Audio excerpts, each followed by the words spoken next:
I never imagined that standing up for myself would lead to war. For 5 years, I had been my sister Melissa's personal atom, her emergency fund, her go-to problem solver whenever she made another reckless financial decision. I worked long hours, sacrificed vacations, put my own dreams on hold, all so she and her daughter Ellie wouldn't end up on the streets. But the night she laughed in my face, called me cheap, and flaunted a $500 designer purse while I was still covering her rent.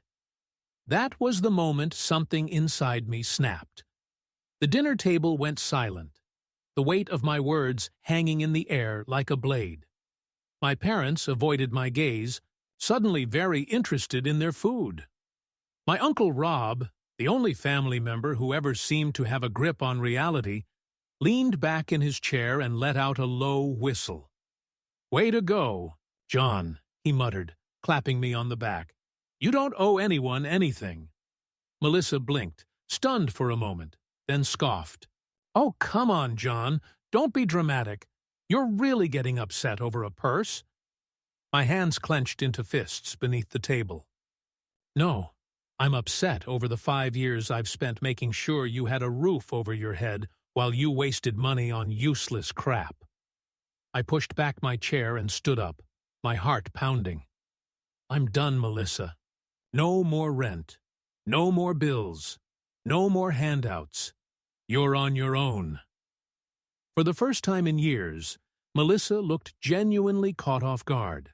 "Wait, you're serious?" I grabbed my jacket. "Dead serious." As I walked toward the door, she scrambled up from her chair. "John, come on. Don't be like that." I turned back, meeting her gaze. "If you think this is just temporary anger, you're wrong. It's time for you to grow up." I walked out without looking back, my pulse racing, my chest tight. I didn't know if I felt relief or fury, but I knew one thing. I wasn't going to let myself be used anymore. Little did I know, the real fight was just beginning. 3 days passed with no calls, no texts, no guilt trips. The silence was unnerving. Melissa was many things, but she wasn't one to stay quiet. It felt like the eerie calm before a storm. Then, one night, just as I was about to head to bed, a knock rattled my apartment door. I knew before I even opened it who it was. My parents stood there, my mother's face tight with frustration, my father's expression heavy with disapproval. "We need to talk about Melissa," my mother said, stepping inside without waiting for an invitation. I exhaled slowly, closing the door behind them. "Do we?" My father crossed his arms. "She's struggling, John. Ellie doesn't deserve to suffer because of your stubbornness." I let out a sharp laugh, shaking my head. "Let me get this straight. You two, who have spent the last 5 years on cruises and wine tastings, suddenly care about family responsibility?" My mother's cheeks flushed. "That's not fair, John. We're retired. You're young and capable." My stomach twisted at the familiar words. I had been hearing them since I was 22, since the day Melissa's husband walked out, and our parents decided it was my duty to pick up the slack. "And Melissa is what? Helpless? A child?" I snapped. "She has a job now. She's fully capable of taking care of herself. But she won't, because she knows you'll always bail her out." My mother's lips pressed into a thin line. "You're being cold, John. This isn't like you." I sighed, running a hand through my hair. "Maybe not, but it's how I have to be now." I walked to the door and opened it. "Thanks for stopping by."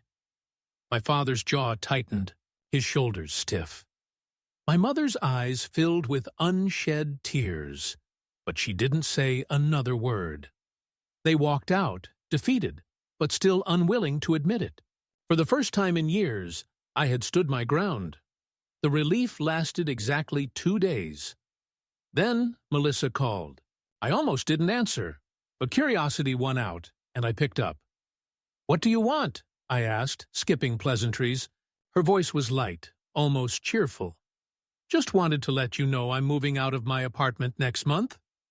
I frowned. Can't afford it without me, huh? She laughed, the sound dripping with fake sweetness. Oh, I can afford it. I just don't want to. Something cold slithered down my spine. What does that mean? It means Mom and Dad offered me a place to stay. They said they didn't want Ellie to suffer because of your little tantrum, so I'm moving back into my old room. Should be cozy. My grip tightened on the phone. Unbelievable. Oh, and one more thing, she said, her voice turning syrupy sweet. You might want to check your credit report. Just a heads up. My stomach dropped. Melissa, I said slowly. What the hell does that mean? She giggled. You'll find out. Bye, Johnny. The line went dead. Heart pounding, I opened my laptop, my fingers moving quickly as I logged into my credit monitoring account. What I saw made my blood run cold. A new credit card, opened under my name, maxed out. Thousands of dollars in purchases from stores I'd never even set foot in. Melissa hadn't just leeched off me for years. She had stolen my identity. My hands shook as I stared at the screen. Betrayal burned through me, hotter than anything I had felt before. Helping her was one thing. Being played for a fool was another. I wasn't just going to cut her off anymore. This was war. 2 weeks later, I was still dealing with the fallout. Endless phone calls to the credit card companies, legal consultations, filing a police report. Not because I wanted to, but because my lawyer insisted. Melissa had left me no choice. Then the final bombshell dropped. I was at work, trying to focus, when my phone vibrated with a text from my Uncle Rob. Did you know your parents took out a loan? Thought you should hear it from me. A chill ran down my spine. A loan? For what? I called him immediately. He didn't mince words. They're paying off Melissa's debt, he said bluntly. She ran crying to them after you cut her off, and they decided to bail her out. They took a loan against the house to do it. Rage boiled inside me. You've got to be kidding me. Wish I was, Rob said. They didn't want you to find out, but I figured you deserved to know. I hung up, my blood on fire. That night, I drove straight to my parents' house. When I walked in, they were sitting in the living room with Melissa, laughing like everything was fine. As soon as they saw me, their smiles disappeared. John, my mother said cautiously, what are you doing here? I folded my arms, my voice shaking with barely controlled fury. I just found out about the loan. Care to explain? My mother's face went pale. My father stood up, his jaw set. We did what we had to do, he said firmly. Ellie doesn't deserve to suffer because of your stubbornness. I turned to Melissa, who was smirking. And you, I said, voice low, dangerous. What's your excuse this time? Stealing my identity wasn't enough? Her smirk widened. I did what I had to do. John, you cut me off. What was I supposed to do? I stared at her, realization sinking in. She would never change, and my parents would never stop enabling her.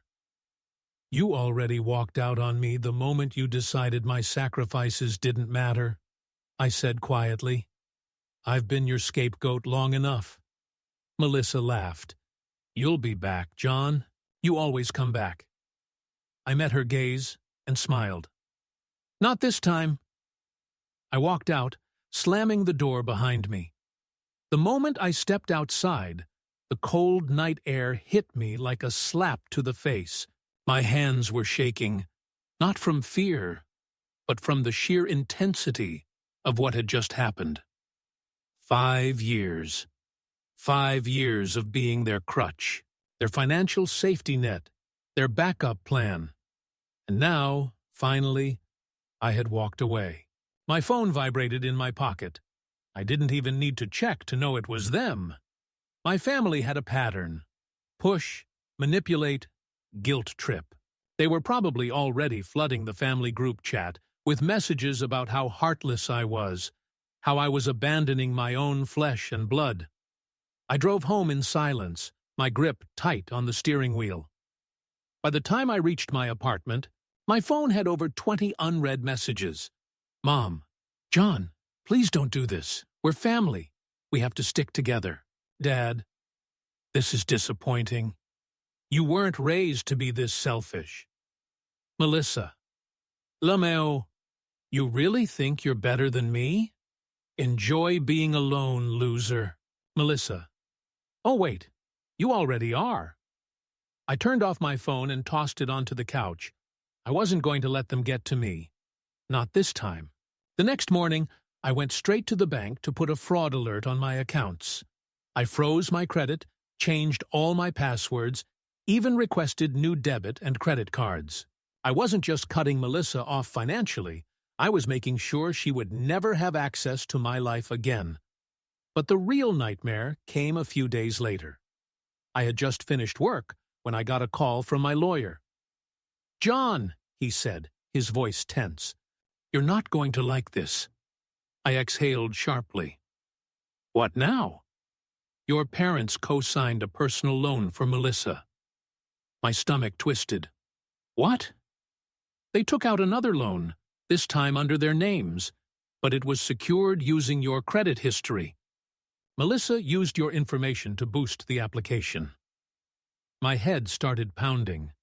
So what you're saying is, if they default on the payments, it could still hurt your credit score, he finished. I closed my eyes, counting to 10. How is that even legal? Technically it isn't, but the way they structured it, it's a gray area. You'll need to fight it legally. Anger bubbled up in my chest. They had gone behind my back again.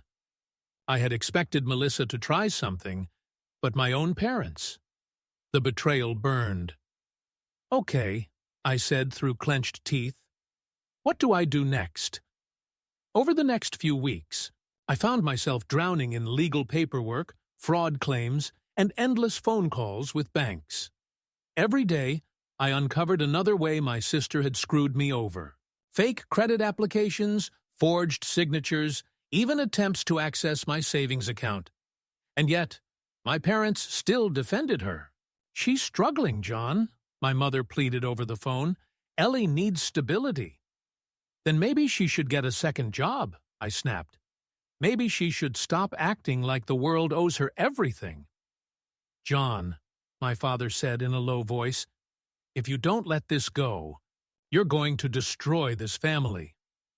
I laughed bitterly. Newsflash, Dad. This family was broken long before I stopped playing along. After weeks of battling the banks and credit agencies, I finally got a breakthrough. The fraud investigation was ruled in my favor. The loans and credit cards in my name were erased, and Melissa's access to any financial accounts was permanently blocked. But the fallout was massive. My parents blamed me. Melissa played the victim to the rest of the family, spinning some sob story about how I had turned my back on her and Ellie in their time of need. The extended family took sides. Some sent me messages of support. Others told me I was heartless. Uncle Rob was one of the few who stood by me completely. You did the right thing, kid, he said. They were always going to drag you down with them. But the damage was done. Christmas came and went, without a single invite. Birthdays passed without calls or texts. It should have hurt, but it didn't. For the first time in years, my life was mine. I started focusing on myself again. I took a long overdue vacation, something I never could have done before when I was constantly worrying about Melissa's bills. I reconnected with old friends, went to the gym, even started dating again. And then, the final twist. One afternoon, as I was leaving my office, I got a call from an unknown number. I almost ignored it, but something told me to pick up. A woman's voice came through the line. "Hi, is this John?" "Yeah, who's this?" "This is Sarah. I work for a property management company. I'm calling because we have an unpaid rental debt under your name." My breath caught in my throat. "Excuse me?" She hesitated. "A lease was signed using your information. The tenant, a Melissa, last name, stopped paying rent 6 months ago. The balance is over $10,000. I felt like the ground had disappeared beneath me. "You're telling me she rented an apartment under my name?" "Yes," Sarah said carefully. "The property owner is planning to take legal action if the balance isn't settled." Rage, pure and blinding, shot through me. This wasn't just a mistake. This wasn't a misunderstanding. Melissa had stolen from me again, and this time she had gone too far. I took a slow breath, gripping my phone so tightly my knuckles turned white. I should have expected this. Melissa had always taken whatever she wanted without consequence, but this time there would be consequences. I thanked Sarah for the call, asked for all the necessary documentation, and hung up. Then I did what I should have done a long time ago. I called the police. The next few weeks were a blur of legal action, fraud claims, and a court date I never thought I'd have to attend. Melissa, of course, played the victim, crying in front of the judge, talking about how hard it had been as a single mother, about how I had abandoned her. But evidence doesn't lie. The bank statements, the forged documents, the credit fraud, the rental scam, it all painted a clear picture. And this time, she couldn't manipulate her way out of it. The verdict was swift. Melissa was found guilty of multiple counts of fraud. She was fined heavily, given community service, and left with a permanent record that would follow her for the rest of her life. But the real punishment wasn't the legal consequences. It was what came after. Her life, once cushioned by my sacrifices and my parents' blind support, fell apart. Unable to rent under her own name, she was forced to move back in with my parents permanently, where the reality of her situation finally sank in. The dynamic shifted. My parents, once so quick to defend her, were now burdened by her debt, and her inability to stand on her own. It wasn't long before the cracks started showing. One night, I got a message from Uncle Rob. "Just thought you should know. Your parents are sick of Melissa. They're realizing what you already knew. She's not going to change." I stared at the screen for a long moment, then set my phone down without replying. It didn't matter to me anymore. I had won the battle the day I chose myself. My life moved forward. I got a promotion, started traveling, made new friends. I even found someone who saw me for who I was, not for what I could provide. For the first time in years, I wasn't looking over my shoulder, waiting for the next disaster to clean up. Melissa, on the other hand, would never escape the mess she had made. She tried reaching out once, a long, rambling voicemail about how she had changed, how she wanted to reconnect, how family was supposed to forgive. I deleted it without listening to the end. Sometimes the best revenge isn't anger or retaliation. It's simply moving on. So, tell me, have you ever had to walk away from a toxic family member? Have you ever had to choose yourself over people who only took and never gave? Let me know in the comments below. And if you haven't already, don't forget to like and subscribe for more real-life stories just like this one.